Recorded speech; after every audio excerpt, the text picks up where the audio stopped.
ፈጣሪ ሆይ ይቅር በለኝ። እንዴ በሩ ክፍት ነው? ምን እንዴ ተፈጠረው? በሩን ክፍት አድርገህ የት ሄዳ ነው? ወይ ፈጣሪ ምን ሆነ ይሆን? አለሜ አለሜ አለሜ ምን እያደረግሽ ነው? ያምሻል እንዴ? አምጪው። ይቅርታ አልቻልኩም። እያየሁ ህልምን ማሳጣት አልቻልኩም። እና ይሄ ነው ምርጫው? ምን ላድርግ? ካላንተ መኖር አልችልም እኮ። ምንም ነገር ቢሆን ራስን ማጥፋት ምርጫ መሆን የለበትም። አትቀየመኝ እባክህ። ይቅርታ ቢኒ። ሞተሽ ያንቺ ስቃይ ሲያበቃ በዙሪያሽ ያሉ ሰዎች ሁሉ ስቃይ ይጀምራል። እኔ እንደዚህ አላሰብኩም። እሱ እኮ ነው ችግሩ። ብዙዎች ሳያገናዝቡ ራሳቸውን ሳይሆን በዙሪያቸው ያሉትን ሰዎች ይገላሉ።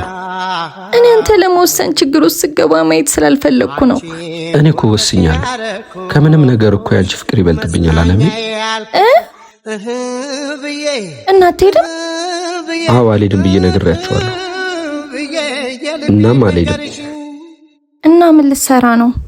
አንቺን አግብቼ እዚሁ ሀገራችን ላይ የተገኘውን ሰርቼ አንቀባሬ ያኖርሻለሁ።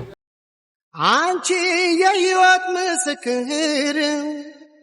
የኔና የቢኒ ታሪክ ለእናንተ በዚሁ ተጠናቀቀ። ለእኛ ግን ይቀጥላል። አንቺ